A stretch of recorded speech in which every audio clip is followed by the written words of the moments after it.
النبي قولي أوصيكم بتقوى الله والسمع والطاعة waxaan kaloo idinkula dardaarmayaa ismaqal iyo kala dambayn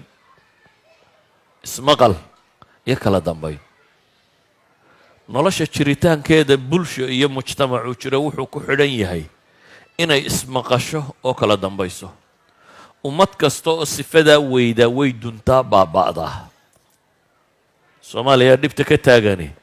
waxa la waayay ismaqal iyo kala dambayn laga bilaabo guriga oo hooyo iyo aabbo guri wada jooga iyo dhowr carruur ay dhaleen waxaa la faray cidna inay madax noqoto cidina inay noqoto cidda la maamulayo waxaa la yidhi guriga waxaa ka talinaya odayga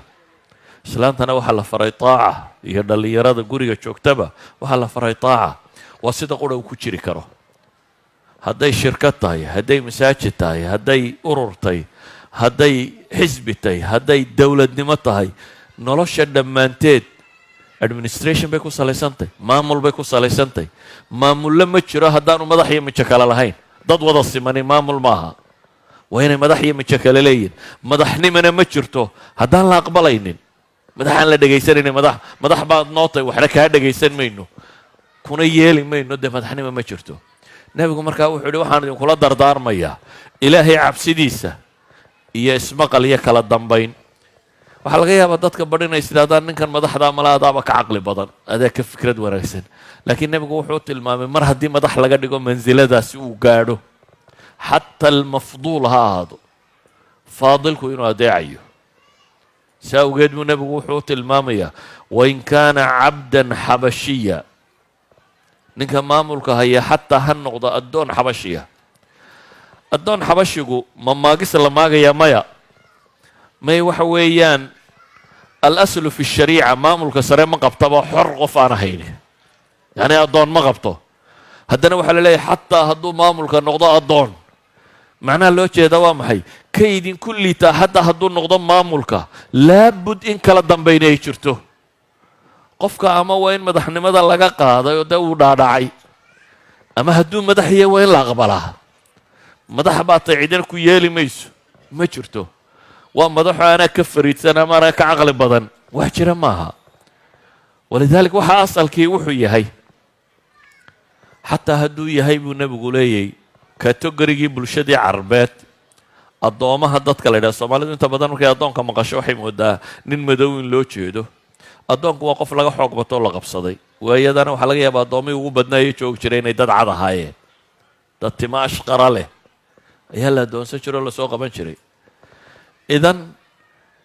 xataa bulshadii jaahiliga ah marka la eego addoommaha haddii classification loo sameeyo waxaa laga yaabaa inay ka madow ugu sii yasi jireen ama ugu sii hooseeyey waxaa markaa la tilmaamayaa maamulka xataa ka idinku liitaa hadduu hayo waa in laga dambeeya waayo nebigu wuxuu yidhi fainahu man yacish minkum ciddii idinka midee noolaataa waxay arki doontaa khilaaf tiro badan buu nebigu yidhi facalaykum bisunnatii wa sunnati alkhulafaa'i alraashidiin waxaan idin farayaa buu nebigu leeyahy jidkaygii iyo jidkii khulafaa'u raashidiinta khulafaa'u raashidiinku sharci cusub ma wadaan laakiin waxaa la tilmaamayaa waa jidkii siyaasiga ahaa iyo qaabkay ummadda u maamuleen ee u dhaqeen kaasaan idiin dardaarmayaa buu nebigu leeyahy calayhi salaatu wasalaam gowsdambeedka ku xejiya oo waxaan idinka digayaa waxyaabaha bidacee cusube soo kordha waxaasoo dhamme waa baadinimo ah xadiidka kan waxa uu saxaabigii warinaya ku tilmaamay inuu mawcida baliiqa uu nebigu wacdinayay waxaynu u daliishanaynaa inaan waanal marnaba laga maarmin waxa wada maqashaan xadiidkii xandala ibnu rabiic alusaydi ee saxaabigii min kutaabilwaxyiga ka mid ahaa wuxuu yidhi abi bakar baa ila kulmay markaasuu yidhi war xandalow bal iska waran waxa uu ugu jawaabay xandale waa munaafiqoobay oo muxuu xandale saa u leeyahy subxaana allahi maa taquul buu abi bakar ku yidhi war ilaahay baa xumo ka ufane maxaad ku hadashay wuxuu yidhi markaanu nebiga la joogno